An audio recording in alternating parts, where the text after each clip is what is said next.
இப்போ இந்த 2 பேரும் எதுக்கு நம்ம தேவையில்லாம போயிட்டு வரோம்? நாளை பின்னாடி இந்த 2 பேருக்கும் தெரிஞ்சுன்னா கொஞ்சம் பிரச்சனை ஆகுமே அப்படின்னு சொல்லிட்டு என்ன பண்றாருன்னா ஒரு ஐடியா பண்ணி 2 பேர்த்தையும் இறக்க சொல்லிட்டு சசியும் ரகுவும் கீழே இறக்கிட்டு 2 பேரும் இங்கே நின்றுங்கடா, நான் அந்த உள்ள போய் அந்த சரக்கு எடுக்கிற பாரிட்ட பேசிட்டு வந்துடும். கடல் வந்து கலக்கம்பா அந்த இதுல முகத்துவாரத்துல என்ன பண்றாங்கன்னா உள்ள பாடியை தூக்கி போடுறாங்க. அதையெல்லாம் எரிஞ்சு பாதி அக்கா இருக்கு, கை காலு அதை ஃபுல்லா என்ன பண்ணாங்க எடுத்து தண்ணிக்குள்ள வந்து விசிறிட்டு அந்த பெட்ஷீட்டை பாபு என்ன பண்றாங்கன்னா அதை சுருட்டி எடுத்து வச்சுக்கிறாங்க. ஏன் உடலே தூக்கி போடும்போது பெட்ஷீட்டே தூக்கி போட்டுக்கலாம், எதுக்கு பெட்ஷீட்டை மட்டும் எடுத்துருவோம்?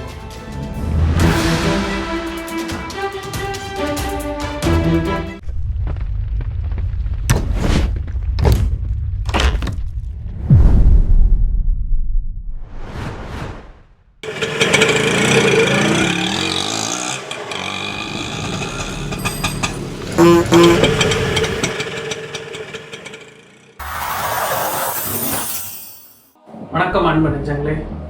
வணக்கம் தமிழ் உறவுகளே. முரளியோட உடலை வந்து எப்படி இடிச்சு கீழே கொண்டு வந்தாரு அப்படின்ற விவரங்கள் வந்து கடந்த வாரம் பார்த்துருந்தோம். ஒரு அனல் பிறக்கும் திருப்பங்களோட அந்த எபிசோடு இருந்தது. இந்த எபிசோட பொறுத்தவரையிலும் அந்த கீழே இறக்கப்பட்ட உடல் வந்து எப்படி டிஸ்போஸ் பண்ணப்பட்டது அப்படிங்கிறத பாலா கிட்ட இருந்து கேட்டு தெரிஞ்சுக்கலாம். சொல்லுங்க பாலா, அந்த உடல் இப்போ கடந்த எபிசோட நீங்க சொன்னபடி உடல் வந்து எப்படி அனல் பறந்து எரிஞ்சதோ அதே போல உங்க திருப்பங்களும் அனல் பறந்துக்கிற வகையில் இருந்துச்சு. இப்போ வந்து எப்படி அந்த பாடி டிஸ்போஸ் பண்ணாங்க அப்படிங்கிறதையும் விளக்கமா சொல்லுங்க.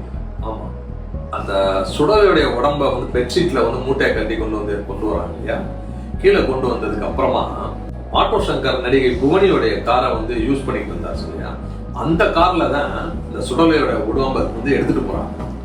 எப்படின்னா டிக்கை ஓபன் பண்ணி அந்த மூட்டையை வந்து பின்னாடி வச்சு இந்த 4 பேரும் கார்ல ஏறி போறாங்க. அப்படி போயிட்டு இருக்கும்போது காரை வந்து ஆட்டோ சங்கர் தான் ஓட்டுறாங்க. கொஞ்சம் தூரம் போனப்பட்டு இவங்க சாராயம் பிசினஸ் பண்ற கடை வந்தப்பட்டு அங்கே ரகுவும் சசியும் இருக்காங்க. அந்த 2 பேரையும் வந்து வண்டியில ஏற சொல்றாங்க. வண்டியில ஏற சொல்லும்போது அவங்க எங்கண்ணா அப்படின்னு சொல்லி கேட்கறாப்புல. இல்லடா, சரக்கு எடுக்க முட்டுக்காடு வரைக்கும் போகணும், அதனால வண்டியில ஏறுங்கடான்னு சொல்றாங்க. இதே யார் சொல்றாங்கன்னா மோகன், அவங்க மச்சான் எல்டி, பாபு, இந்த 3 பேர் தான் அந்த 2 பேர் தான் சொல்றாங்க. சரக்கு எடுக்க போகணும்னா வண்டியில 2 பேரும் ஏறுங்கடாங்க. இந்த 2 பேரும் ஏறிக்கிறாங்க. ஏறின உடனே ரகு வந்து நல்லா கார் ஓட்டுவாங்க இல்லையா. அதனால ரகுவை வந்து காரை ஓட்டு கோவளத்துக்கு விட வண்டிய அப்படின்னு சொல்றாங்க. சரின்னு சொல்லிட்டு ரகு வந்து கார் எடுத்துட்டு போயிட்டு இருக்காங்க. இப்படி போயிட்டு இருக்கும்போது நம்ம முட்டுக்காடு பிரிட்ஜ் இருக்கு பார்த்தியா, அந்த பிரிட்ஜு கிட்ட வரும்போது சங்கருக்கு வந்து ஒரு சின்ன ஒரு டவுட். இப்போ இந்த 2 பேரும் எதுக்கு நம்ம தேவையில்லாம போயிட்டு வரோம்? நாளை பின்னாடி இந்த 2 பேருக்கும் தெரிஞ்சுன்னா கொஞ்சம் பிரச்சனை ஆகுமே அப்படின்னு சொல்லிட்டு என்ன பண்றாருன்னா ஒரு ஐடியா பண்ணி அந்த முட்டுக்காடு பிரிட்ஜு வரும்போது அந்த பிரிட்ஜுக்கு வரமா இந்த கிளப்புக்கிட்ட 2 பேர்த்தையும் இறக்க சொல்லிட்டு சசியும் ரகுவும் கீழே இறக்கிட்டு 2 பேரும் இங்கே நின்றுங்கடா, நான் அந்த உள்ள போய் அந்த சரக்கு எடுக்கிற பாரிட்ட பேசிட்டு வந்துடும் அப்படின்னு. பட் இருந்தாலும் இந்த 2 பேரையும் இறக்கி விட்டா அந்த சந்தேகம் வரும்ல. அதனால என்ன பண்றாருன்னா சங்கர் தன்னுடைய மச்சான் எல்டினையும் இறக்கி கூட இருடா அப்படின்னு சொல்லிட்டு எல்டினையும் இறக்கி விட்டுட்டு என்ன பண்றோம், வண்டி எடுத்துட்டு போறாப்புல. அந்த பிரிட்ஜு தாண்டின உடனே அந்த பிரிட்ஜு கார்னர் தாண்டினதுக்கு அப்புறமா என்ன பண்றான், வண்டியை கீழே திருப்பி கிழக்கு பக்கமா அந்த பிரிட்ஜுக்கு கீழே இருந்து ரோட்ல இருந்து வண்டியை கீழே இறக்குறாப்புல. இறக்குனதுக்கு அப்புறமா கீழே போயிட்டு மோகனும் பாபுவும் வந்து வண்டி டிக்கை ஓபன் பண்றாங்க. திறக்க முடியல. உடனே மோகன் சங்கர் தான் இறங்கி ஓடி போய் அந்த டிக்கையை வந்து பழம் கொண்டு திறக்கிறாப்புல. திறந்த உடனே அந்த பெட்ஷீட்ல சுடலையுடைய உடம்பு இருக்கு இல்லையா, அதை இறக்கி அந்த கடல் வந்து கலக்கம் அந்த இதுல முகத்துவாரத்துல என்ன பண்றாங்கன்னா உள்ள பாடியை தூக்கி போடுறாங்க. அதையெல்லாம் எரிஞ்சு பாதி அக்கா இருக்கு, கை காலு அதை ஃபுல்லா என்ன பண்ணாங்க எடுத்து தண்ணிக்குள்ள வந்து விசிறிட்டு அந்த பெட்ஷீட்டை பாபு என்ன பண்றாங்கன்னா அதை சுருட்டி எடுத்து வச்சுக்கிறாங்க. ஏன் உடலே தூக்கி போடும்போது பெட்ஷீட்டே தூக்கி போட்டுக்கலாம், எதுக்கு பெட்ஷீட்டை மட்டும் எடுத்துருவோம்? அதுக்கு என்ன ரீசன் சொல்றான், இதே கேள்வியை வந்து சங்கர் கேட்கிறாப்புல. வண்டியில ஏறினதுக்கு அப்புறமா ஏன்னா பெட்ஷீட் எடுத்துட்டு வந்த அப்படின்னு சொல்லிட்டு பாபு கேட்கும்போது, இல்லைண்ணா பெட்ஷீட்ல வந்து பெட்ஷீட்டை வந்து தண்ணிக்குள்ள போட்டா அது மிதக்கும், அதுக்கப்புறமா அந்த பெட்ஷீட்டை வச்சு நம்மளை கண்டுபிடிச்சிருவாங்க, ஸோ அதனாலதானே நான் வந்து பெட்ஷீட்டை எடுத்துட்டு வந்தேன். அப்புறம் முட்டை போய் அதை வந்து நீ வந்து எரிச்சிரு அப்படின்னு சொல்லிட்டு சொல்றாங்க. இதுக்கப்புறமா இந்த 2 பேரும் வண்டியில் வந்தப்பட்டு திரும்ப அந்த சென்னையை நோக்கி வர்றாங்க. வந்த பிறகு எங்கே இறக்கி விட்டாங்களோ அங்கே அந்த இடத்துல ரகு, சசி, எல்டி இந்த 3 பேரும் வெயிட் பண்ணிட்டு இருக்காப்புல. அதுக்கப்புறமா அந்த 3 பேரையும் மறுபடியும் வண்டியில ஏற்றிட்டு சென்னைக்கு வர்றாங்க. வரும்போது பார்த்தீங்கன்னா ஒரு பொழுது விடிகிற மாதிரி விடிகிற நேரம் அவங்க 3 பேரும் வரும். வீட்டுக்கு வந்ததுக்கு அப்புறமா சாராய கடைக்கு வந்தப்பட்டு சசியும் ரகுவையும் வண்டியை இறக்கி விட்டு இந்த 4 பேரும் வீட்டுக்கு போயிடறாங்க. அப்படி போகும்போது சங்கர் என்ன சொல்றாருன்னா, பாபுட்ட இந்த பெட்ஷீட்டை வந்து நீங்க எரிச்சிருங்கடா அப்படின்னு.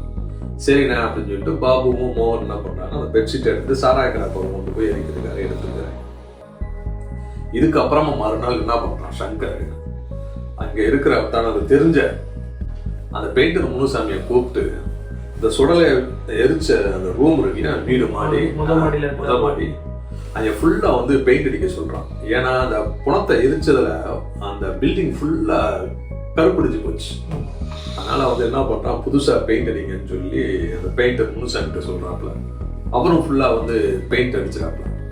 அதுக்கப்புறமா என்ன பண்றாருன்னா, சுப்பையான்னு சொல்லிட்டு ஒரு மேஸ்திரி, அவரை வர வச்சு அந்த அந்த ரூமோடைய தளத்தை ஃபுல்லா மாத்துறான். ஏன்னா அந்த பாடியை எரிச்சப்ப வந்து நம்ம ஏற்கனவே சொன்னா தர சூடாகி அப்படியே பாலமா விரிஞ்சு. அதனால என்ன பண்றான்னா, அந்த தரையை ஃபுல்லா கொத்தி விட்டு மறுபடியும் புதுசா சிமெண்ட் தளம் போட்டு அந்த தளத்து மேல வந்து பெயிண்ட் வச்சு பூ கோலம்லாம் வரைஞ்சு ரெடி பண்றான். அதாவது அந்த தடமே தெரியாத அளவுக்கு வந்து அந்த கொலை சம்பவம் நடக்கல, எரிச்சதும் தெரியக்கூடாதுன்றதுக்காக வந்து அந்த ரூமையும் வந்து என்டையரா வந்து மாத்திட்டேன் அப்படின்னு சொல்லிட்டு சங்கர் வந்து தன்னுடைய வாக்குமூலத்துல வந்து தெரிவிச்சிருக்காப்ல. சுடலை வந்து ஆட்டோ சங்கர் எப்படி கொலை பண்ணாரு, எப்படி அவர் உடலை வந்து எரிச்சாரு, அதுக்கு பிறகு எஞ்சி இருந்த உடலை வந்து எப்படி டிஸ்போஸ் பண்ணாருங்கிறத சில எபிசோட்ல பார்த்துருக்கோம். இதுக்கு அடுத்தபடியா அந்த சுடலை மரணத்தை வச்சு, அந்த சுடலை கொலையை வச்சு ஆட்டோ சங்கரை வந்து ஆட்டோ ரவி வந்து மிரட்டியிருக்காரு. அந்த ரவி வந்து என்னெல்லாம் சொல்லி மிரட்டினாரு, அப்படி மிரட்டப்பட்ட ரவி வந்து எப்படி வந்து ஆட்டோ சங்கரை கொலை செய்யப்பட்டாருங்கிறத இனி வர எபிசோடுகள்ல பார்க்கலாம். எதிர்பார்ப்புடன் காத்திருங்கள் அன்பு நெஞ்சங்களே. நன்றி தமிழ் உறவுகளே. ஷேர் பண்ணுங்க, சப்ஸ்கிரைப் பண்ணுங்க, மறக்காம பெல் பட்டனை கிளிக் பண்ணுங்க.